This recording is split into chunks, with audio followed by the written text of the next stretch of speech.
Everyone, तो कैसे हैं आप लोग। आशा है कि आप सब ठीक होंगे। आज हम इस वीडियो में डिस्कस करने वाले हैं कुछ न्यूमेरिकल प्रैक्टिसेस जो कि आपके बेस्ड रहेंगे integrated rate equation for first and zero order reaction. उससे पहले अगर आप चैनल पे नए हैं तो चैनल को लाइक कीजिए, शेयर कीजिए और चैनल को सब्सक्राइब कीजिए। तो चलिए शुरू करते हैं हमारी न्यूमेरिकल प्रैक्टिसेस की तरफ। तो हमने इनसे रिलेटेड कुछ यहाँ पे फॉर्मूले लिख दिए हैं जो हमारे फर्स्ट ऑर्डर से रिलेटेड है या जीरो ऑर्डर से रिलेटेड है, और आने वाले क्वेश्चंस में हम जो भी फॉर्मूला इस्तेमाल होगा हम यहाँ पे लिख देंगे। ठीक है, तो हमारा पहला क्वेश्चन है the initial concentration of N2O5 in the following first order reaction. हमें क्या दिया गया है, हमें एक फर्स्ट ऑर्डर की रिएक्शन दी गई है और वो फर्स्ट ऑर्डर की रिएक्शन हमने यहाँ पे लिख रखी है। ठीक है, ये वाली फर्स्ट ऑर्डर की रिएक्शन है और कह रहा है कि इस रिएक्शन के लिए जो N2O5 की जो इनिशियल कंसंट्रेशन है वो ये वाली दी गई है। ये वाली है initial concentration. The concentration of N2O5 after 60 minutes, और कह रहा है कि ये जो N2O5 की कंसंट्रेशन है 60 मिनट के बाद में इतनी हो जाती है। 60 मिनट के बाद में, यानी ये रिमेनिंग कंसंट्रेशन या फिर फाइनल कंसंट्रेशन दे रखी है। Calculate the rate constant of the reaction. हमें निकालना क्या है, हमें निकालना है रेट कांस्टेंट।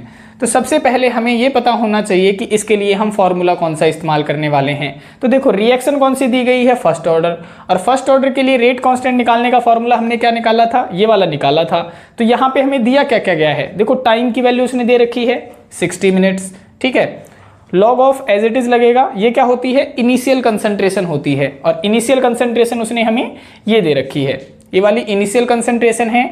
और नीचे क्या लिखा जाएगा, रिमेनिंग कंसंट्रेशन, तो उसने हमें रिमेनिंग कंसंट्रेशन की भी वैल्यू दे रखी है। तो सारी वैल्यूज हमें गिवन है, हमने सिर्फ फॉर्मूले के अंदर पुट करनी है। तो इस्तेमाल कर लेते हैं। देखो सॉल्यूशन के अंदर हम पुट कर देंगे। फॉर्मूला क्या है हमारा, K = 2.303 अपॉन में T, और T की वैल्यू कितनी है 60 मिनट्स, तो यहाँ पे 60 पुट कर दिया। लॉग ऑफ इनिशियल कंसंट्रेशन, और इनिशियल कंसंट्रेशन कितनी दी गई है, देखो ये दे रखी 1.24 मल्टीप्लाई में 10⁻⁻², 10⁻⁻² दे रखी है, डिवाइड में रिमेनिंग कंसंट्रेशन क्या दे रखी है 0.20 मल्टीप्लाई 10⁻⁻², तो 0.20 मल्टीप्लाई 10⁻⁻², ये दे रखी है हमें रिमेनिंग कंसंट्रेशन। अब जो कट रहा है उसे काट देते हैं, सॉल्व करते हैं इसे। देखो इससे तो ये कट जाएगा, सेम टू सेम है, पॉइंट से पॉइंट कट जाएगा यहाँ पे। अब देखो बचा क्या 20 को इससे काटेंगे तो क्या हो जाएगा, इसे जब हम सॉल्व करेंगे तो 6.2 आ जाएगा, यानी बचा क्या, लॉग ऑफ 6.2। तो आगे फर्दर सॉल्व करते हैं। K = 2.303 अपॉन में 60 लॉग ऑफ 6.2 बच गया, और लॉग ऑफ 6.2 की वैल्यू होती है 0.79। तो यहाँ पे इसकी वैल्यू क्या बन जाएगी, 0.79 बन जाएगी। ठीक है, 0.79। तो ये क्या है, K = 2.303 अपॉन में 60 और मल्टीप्लाई में 0.79। जैसे ही हम इसे सॉल्व करेंगे इसका आंसर आ जाएगा 0.0304। तो ये क्या आ गई, हमारी रेट कांस्टेंट की वैल्यू आ चुकी है, जो कि उसने क्वेश्चन के अंदर हमसे पूछी थी। तो इस तरीके से हमने क्या करने हैं, क्वेश्चन सॉल्व करने होते हैं। और हमें पता है कि रेट कांस्टेंट की जो यूनिट होती है फर्स्ट ऑर्डर के लिए वो कितनी होती है, वो होती है पर मिनट या फिर पर सेकंड। तो ये आ जाएगा इसका आंसर। तो इस तरीके से हमने क्वेश्चन सॉल्व करने होते हैं। अब हम सेकंड क्वेश्चन देखते हैं। क्वेश्चन नंबर सेकंड है हमारा, the following data were obtained during the first order thermal decomposition of N2O5। अब भी क्या कह रहा है, ये कह रहा है कि जो फर्स्ट ऑर्डर की हमारे पास में कोई रिएक्शन है और उसमें क्या हो रहा है, थर्मल डिकम्पोजिशन हो रहा है N2O5 का। सबसे पहले आपने ध्यान देना है फर्स्ट ऑर्डर के ऊपर, ठीक है, जो लिखा हुआ है। इससे हमें ऑर्डर ऑफ द रिएक्शन के बारे में पता चलता है और फॉर्मूले के बारे में पता चलता है कि कौन सा फॉर्मूला इस्तेमाल करना है। इसका डिकम्पोजिशन हो रहा है एट कांस्टेंट वॉल्यूम के ऊपर। ये यहाँ पे इसकी रिएक्शन लिखी गई है और यहाँ पे हमें कुछ डाटा दिया गया है। डाटा के अंदर वो हमें दे रहा है, सीरियल नंबर उसने दे दिए हैं, टाइम हमें दे रखा है कि 0 टाइम के ऊपर जो इसका टोटल प्रेशर है N2O5 का वो ये है, और 100 सेकंड के बाद में इसका जो प्रेशर है वो इतना दे रखा है। हमें निकालना क्या है, हमें निकालना है रेट कांस्टेंट। तो जब भी फर्स्ट ऑर्डर की बातें करी जाती हैं और हमने रेट कांस्टेंट निकालना होता है तो हम ये दो फॉर्मूले इस्तेमाल करते हैं।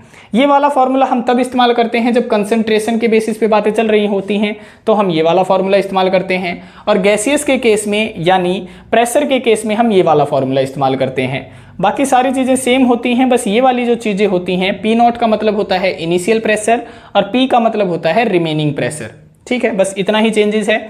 तो हमें दिया क्या क्या गया है, देखो हमें टाइम दे दिया गया है। टाइम कितना दिया है उसने, हमें ये दे रखा है, देखो 0 और 100, तो 100 हमें टाइम दे रखा है, यानी 100 सेकेंड टाइम की वैल्यू दे रखी है। लॉग ऑफ पी नॉट की वैल्यू क्या है, पी नॉट है इनिशियल प्रेशर, तो यहाँ पे इनिशियल प्रेशर की वैल्यू दे रखी है, देखो ये वाली इनिशियल तो यही है, बाकी तो ये वाला तो रिमेनिंग है। तो इनिशियल प्रेशर की वैल्यू ये है और टाइम की वैल्यू हमें ये दे रखी है। हमें निकालना क्या है, हमें निकालना पड़ेगा रिमेनिंग प्रेशर। जैसे ही हमारे पास में रिमेनिंग प्रेशर की वैल्यू आ जाएगी उसे हम यहाँ पे पुट कर देंगे और हमारा आंसर आ जाएगा जो हमें निकालना है। तो सबसे पहले हम क्या लेके चलते हैं, हम ये रिएक्शन लिख के चलते हैं। तो लिख लेते हैं, यहाँ पे हम सॉल्यूशन स्टार्ट करते हैं। देखो रिएक्शन क्या है, 2 मोल ऑफ N2O5 है और ये डिकम्पोज होके 2 मोल ऑफ N2O4 प्लस में ऑक्सीजन ये बना रही है। ठीक है, ये कह रहा है कि टाइम 0 के ऊपर, एट टाइम 0।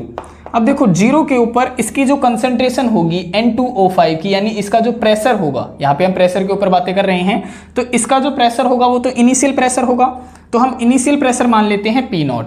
और P नॉट जो इनिशियल प्रेशर होगा वो कितना दिया गया है, वो दिया गया है 0.5 ATM, तो इसका प्रेशर हो जाएगा 0.5 ATM। और ये जो प्रेशर होगा इनिशियल यानी टाइम 0 के ऊपर, क्या ये डिक्रीज होगा, रिएक्शन तो अभी चल ही नहीं रही है क्योंकि 0 टाइम है, 0 टाइम है तो ये प्रेशर भी नहीं घटेगा, तो यहाँ पे 0 0 आ जाएगा।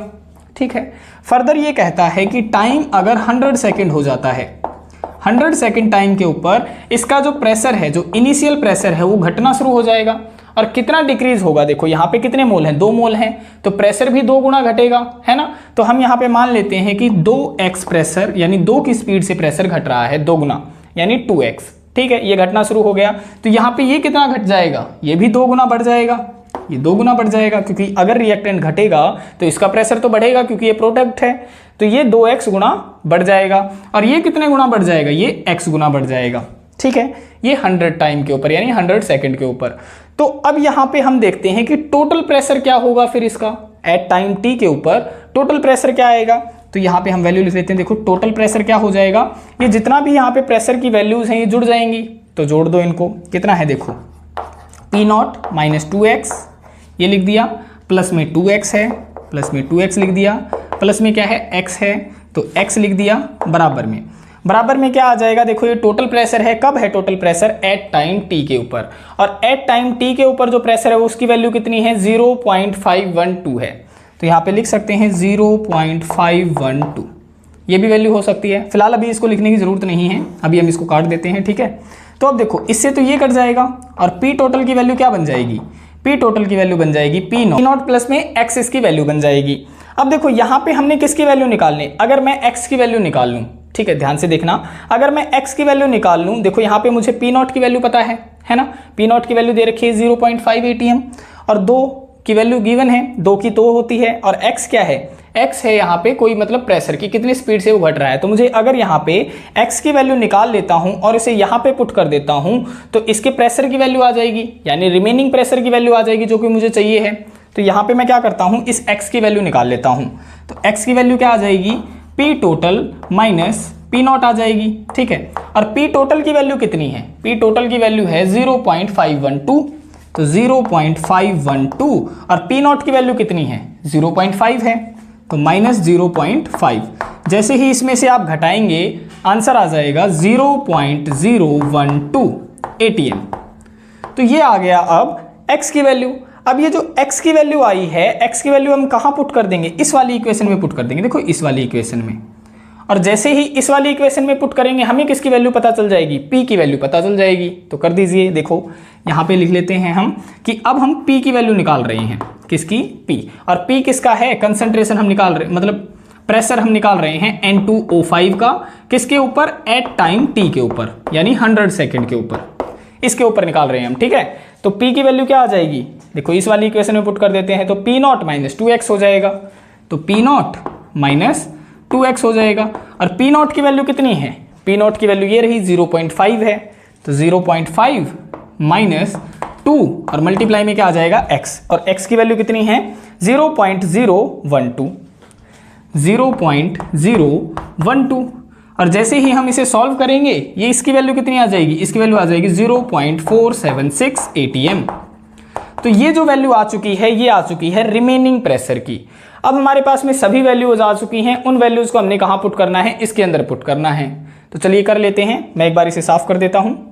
तो देखो अब हम वैल्यूज क्या करते हैं, इस फॉर्मूले के अंदर पुट कर देते हैं। तो कर देते हैं, देखो k is equal to 2.303 upon में क्या है, टाइम है, टाइम की वैल्यू कितनी थी 100 सेकेंड थी, तो यहाँ पे 100 सेकेंड लिख दिया, मल्टीप्लाई में लॉग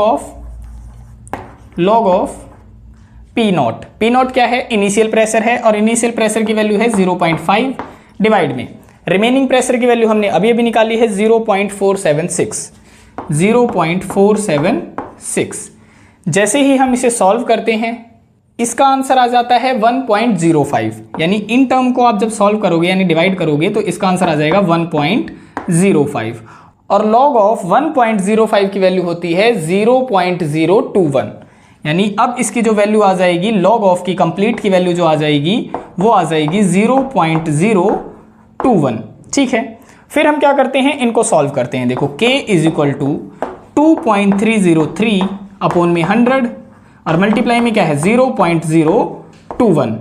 से ही हम इसे सॉल्व करेंगे इस कंप्लीट की वैल्यू आ जाएगी, देखो हम यहाँ पे लिख देते हैं k इज इक्वल टू 0.0004905, ये इसकी वैल्यू आ जाएगी। और इस वैल्यू को अगर हम शॉर्ट टर्म में लिखना चाहें तो हम लिख सकते हैं k इज इक्वल टू 4.905। देखो कितने पॉइंट चले गए, 1 2 3 4 पॉइंट आगे गए हैं, तो 4 पॉइंट आगे गए हैं तो मल्टीप्लाई 10⁻⁻⁴, और ये फर्स्ट ऑर्डर की रिएक्शन थी तो यहाँ पे लग जाएगा पर सेकेंड। तो ये आ गई k की वैल्यू जो कि क्वेश्चन के अंदर उसने हमसे पूछी थी। तो इस तरीके से आपने फॉर्मूले अप्लाई करने होते हैं। अब हम नेक्स्ट क्वेश्चन करते हैं। क्वेश्चन नंबर 3 है हमारा, ए फर्स्ट ऑर्डर रिएक्शन। देखो सबसे पहले तो हमने इसी वर्ड पे ध्यान देना है कि ऑर्डर कौन सा है रिएक्शन का, उसी के आधार पे हम फॉर्मूले सिलेक्ट करेंगे। ठीक है, तो हमें फर्स्ट ऑर्डर की रिएक्शन दी गई है, is found to have a rate constant, और उसके रेट कांस्टेंट की वैल्यू दी गई है हमें ये।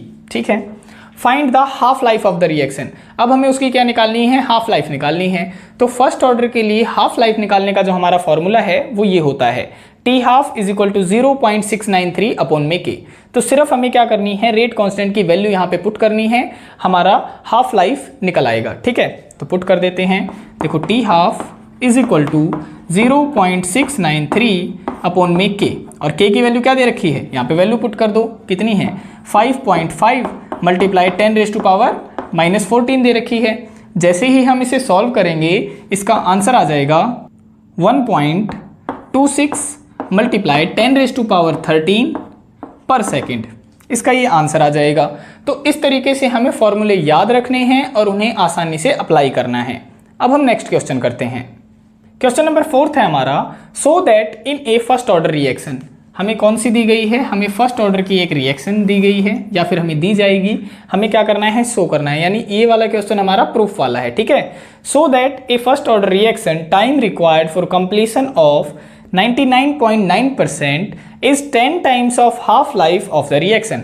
कहता है कि कोई रिएक्शन है और उसके कंप्लीट होने का यानी जो टाइम है 99.9% रिएक्शन कंप्लीट होने का जो टाइम है वो हाफ रिएक्शन जो हाफ लाइफ टाइम होता है ना रिएक्शन का, उसके 10 गुना है, उसके 10 गुना है। तो हमें ये वाली इक्वेशन शो करके दिखानी है, यानी प्रूफ करके दिखानी है। कहता है कि time required for completion of, कि टाइम कितना रिक्वायर्ड है कंप्लीट होने के लिए 99.9% is 10 times of the half life. वो किसके बराबर है, वो 10 गुना है हाफ लाइफ के। ये वाली इक्वेशन हमें क्या करके दिखानी है, शो करके दिखानी है। और हमें पता है रिएक्शन फर्स्ट ऑर्डर के लिए जो रिएक्शन होती है उसकी हाफ लाइफ का फॉर्मूला क्या होता है, T half is equal to 0.693 upon में के। तो ये वाला तो हमें याद रखना है, ये वाला फॉर्मूला हमने क्या रखना है, याद रखना है। अब हम बात आ जाते हैं इसके ऊपर। हम मान लेते हैं कि हमारे पास में कोई रिएक्शन है, रिएक्शन क्या है हमारे पास में कि ए है और वो कन्वर्ट हो रहा है प्रोडक्ट के अंदर। तो टाइम टी के ऊपर यानी हम 0 टाइम के ऊपर मान के चलते हैं कि हमारे पास में जो रिएक्टेंट है वो 100 है, 100 मान के चलते हैं, तो 0 टाइम के ऊपर तो कुछ भी रिएक्शन नहीं चली होगी, यानी प्रोडक्ट में कन्वर्ट नहीं हुआ होगा। ठीक है, अब कहता है कि टाइम टी के ऊपर, टाइम टी के ऊपर कहता है कि वो कितनी रिएक्शन कंप्लीट हो जाती है, 99.9% कंप्लीट हो जाती है, यानी 100 माइनस 99.9% जैसे ही कंप्लीट होती है तो अब बचती कितनी है, इसमें से अगर ये घटेगी तो रिमेनिंग कंसंट्रेशन आ जाएगी 0.1 मोलर, इतनी कंसंट्रेशन बच जाती है, और इतनी क्या हो जाती है, बाकी जो कंसंट्रेशन है वो घट जाती है, यानी हमारे पास में रिमेनिंग कंसंट्रेशन आ चुकी है। और रिमेनिंग कंसंट्रेशन अगर हमारे पास में आ चुकी है तो हम फर्स्ट ऑर्डर के लिए ये वाला फॉर्मूला अप्लाई कर देंगे, यानी देखो रेट कांस्टेंट की वैल्यू मैं इधर शिफ्ट कर दूंगा और टाइम की वैल्यू मैं इधर शिफ्ट कर दूंगा, या फिर ऐसे ही रहने दूंगा। ठीक है, तो k क्या हो जाएगा, देखो यहाँ पे अगर हम फर्स्ट ऑर्डर के लिए k का फॉर्मूला लगाते हैं तो क्या हो जाएगा 2.303 अपॉन में टाइम, क्योंकि टाइम तो मुझे पता ही नहीं है कितना है, तो time log of initial concentration divide में फाइनल कंसंट्रेशन। इनिशियल कंसंट्रेशन कितनी थी, देखो 100 थी, हम अभी बता रहे हैं कि अगर मैं 100 लेके चलूं और 99.9 अगर कंप्लीट हो रही है तो रिमेनिंग 0.1 बच जाएगी, तो इनिशियल क्या है, इनिशियल तो 100 है, तो 100 ऊपर आ जाएगा और जो रिमेनिंग है वो आ जाएगा 0.1, ये हो जाएगा। और 0.1 को मैं क्या लिख सकता हूँ, 1/10 लिख सकता हूँ, और अगर ये 10 की ऊपर जाएगा, अगर ये 10 ऊपर की तरफ जाएगा तो 10 की पावर -1 बन जाएगा, तो हम यहीं पे कर देते हैं कि ऊपर की तरफ ले गए तो 10 की पावर -1 हो गया। अब ये 10 की पावर -1 और ऊपर जाएगा तो 10 की पावर +1 हो जाएगा, तो इसको अगर हम ऊपर की तरफ लेके जाएं तो मल्टीप्लाई में हो जाएगा 10 की पावर +1, तो 100 मल्टीप्लाई में 10 कितना हो जाएगा, 1000 हो जाएगा, ये हो गया 1000। और 1000 को हम कितना लिख सकते हैं, 10 की पावर 3 लिख सकते हैं, तो ये हो जाएगा 10 की पावर 3। और जब भी लॉग में कोई वैल्यू लगी होती है तो पावर जो होती है वो आगे की तरफ आ जाती हैं, तो 3 आगे की तरफ आ जाएगा, यानी हम इसे उठा के लगा देते हैं यहाँ पे कि मल्टीप्लाई में 3 हो जाएगा। ठीक है, और log 10 की वैल्यू कितनी होती है, log 10 की वैल्यू 1 होती है, तो ये यहाँ पे बचेगा क्या, ये बच जाएगा 2.303 मल्टीप्लाई में 3 और अपॉन में t। और जैसे ही इसकी हम मल्टीप्लाई करेंगे तो क्या आ जाएगा, देखो कर दो मल्टीप्लाई, 3 दूनी 6 मल्टीप्लाई 3 तिया 9 0 3 तिया 9 डिवाइड में t, यानी रेट कांस्टेंट की वैल्यू कितनी आ चुकी है, इतनी आ चुकी है, हो जाएगा। अब यहाँ से देखो ये वाला फॉर्मूला अप्लाई करते हैं, अगर मैं हाफ लाइफ के लिए इस्तेमाल कर रहा हूँ तो यहाँ पे k का फॉर्मूला क्या बन जाएगा, 0.693 अपॉन में t हाफ बन जाएगा, ये हो जाएगा। तो ये भी रेट कांस्टेंट का फॉर्मूला है और ये भी रेट कांस्टेंट की वैल्यू है, जो कि 99.9% रिएक्शन कंप्लीट होने के बाद में आ रही है, तो दोनों ही k की वैल्यू हैं, तो दोनों अगर k की वैल्यू हैं तो दोनों को हम क्या कर देंगे, कंपेयर कर देंगे। तो इसको इक्वेशन नंबर नाम हम 1 मान लेते हैं और इसको इक्वेशन नंबर नाम 2 मान लेते हैं और कंपेयर कर देते हैं इक्वेशन 1 को इक्वेशन 2 के साथ में। देखो दोनों को हम कंपेयर कर देते हैं, पहली वैल्यू क्या है हमारी 0.693 अपॉन में t हाफ है, और दूसरी वैल्यू क्या है हमारे पास में, दूसरी वैल्यू जो आई है वो है 6.909 डिवाइड में t है ना। अब t इधर को ले जाते हैं और इस वाली इक्वेशन को इधर ले जाते हैं, यानी ये जो वैल्यू है इसे इसके नीचे ले आते हैं, तो क्या बन जाएगा t अपॉन में t half is equal to 6.909 divide में 0.693, ये हो जाएगा। 3 को हम काट देते हैं, मेनली जनरली हम 2 ही वैल्यूज तक हम लेके चलते हैं, ठीक है। और जैसे ही हम इसे काटेंगे तो ये कितने पे कट जाएगा, ये 10 पे कट जाएगा, कट गया। अब ये जो t हाफ है इधर की तरफ जाएगा तो मल्टीप्लाई में हो जाएगा, तो ये क्या बन जाएगा, देखो t is equal to 10 multiply में t हाफ, ये बन जाएगा। और यही हमें क्या करना था, यही हमें प्रूफ करना था, यही क्वेश्चन के अंदर पूछा गया था। तो इस तरीके से क्वेश्चन हमने सॉल्व करने होते हैं। अब हम नेक्स्ट क्वेश्चन करते हैं। क्वेश्चन नंबर 5 है हमारा, if first order reaction has a rate constant. हमें फर्स्ट ऑर्डर रिएक्शन का रेट कांस्टेंट की वैल्यू दी गई है, किसकी वैल्यू दी गई है, रेट कांस्टेंट की वैल्यू दी गई है, जो कि ये है। How long will 5 gram of this reactant take to reduce 3 gram. कह रहा है कि कितने समय में 5 ग्राम जो रिएक्टेंट है वो 3 ग्राम में तब्दील हो जाएगा, यानी बदल जाएगा। इसका मतलब क्लियर है कि जो इनिशियल कंसंट्रेशन है रिएक्टेंट की वो तो 5 ग्राम है, और जो फाइनल कंसंट्रेशन है, रिमेनिंग कंसंट्रेशन है, वो कितनी दी गई है, 3 ग्राम दी गई है। और हमें क्या पूछ रहा है, हमसे पूछ रहा है हाउ लॉन्ग, यानी हमसे टाइम पूछ रहा है। और हमें यह भी बता दिया कि कौन से ऑर्डर की रिएक्शन है, फर्स्ट ऑर्डर की है। तो यहाँ से हम क्लियरली निकाल सकते हैं, टाइम की वैल्यू निकाल सकते हैं। फर्स्ट ऑर्डर के लिए हम फॉर्मूला ये इस्तेमाल कर लेंगे, और टाइम निकालना है तो टाइम इधर आ जाएगा और के की वैल्यू इधर आ जाएगी, और बाकी सारी वैल्यूज इसने गिवन दे रखी हैं। तो हम अप्लाई कर देते हैं फॉर्मूले को। हमारा फॉर्मूला क्या है, k is equal to 2.303 upon में t log of initial concentration divide में फाइनल कंसंट्रेशन, ये हो जाएगा। अब क्या है, हमें निकालनी है टाइम की वैल्यू, तो टाइम इधर चला जाएगा, k की वैल्यू इधर आ जाएगी, तो k की वैल्यू इधर लिख लेते हैं और टाइम की वैल्यू इधर लिख लेते हैं। अब जो वैल्यूज गिवन है वो फॉर्मूले के अंदर पुट कर देते हैं। तो t is equal to 2.303 upon में k की वैल्यू कितनी है 1.15 मल्टीप्लाई 10⁻³ ये वैल्यू गिवन है। लॉग ऑफ इनिशियल कंसंट्रेशन कितनी दे रखी है 5 दे रखी है, डिवाइड में रिमेनिंग कंसंट्रेशन कितनी दे रखी है 3 दे रखी है। जैसे ही हम इस लॉग की टर्म को, ये जो लॉग की टर्म है इसे सॉल्व करेंगे तो इसकी वैल्यू आ जाएगी 0.22 समथिंग, ये वैल्यू आ जाएगी, ठीक है। और इसे जब हम सॉल्व करेंगे तो इसकी वैल्यू क्या आ जाएगी, देखो यहाँ पे 10⁻³ -3 ऊपर ले जाएंगे तो ये प्लस का हो जाएगा, तो 10⁻³ ऊपर ले गए। मल्टीप्लाई में क्या है हमारे पास में 0.22 पहले ही दे रखा है, और मल्टीप्लाई में ये क्या बच जाएगा 2.303 अपॉन में 1.15।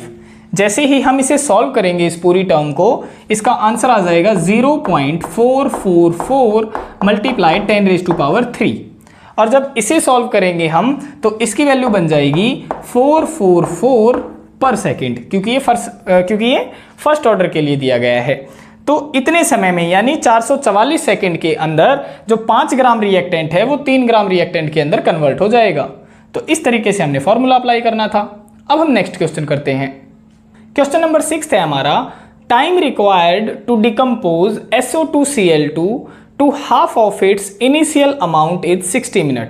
कह रहा है कि SO2Cl2 है और वो क्या हो रहा है, डिकम्पोज हो रहा है। और डिकम्पोज होने के लिए जब वो हाफ डिकम्पोज हो जाता है, यानी उसकी जितनी कंसंट्रेशन है वो हाफ डिकम्पोज हो जाता है, तो वो 60 मिनट लेता है। यानी टी हाफ की वैल्यू उसने दे दी हमें 60 मिनट।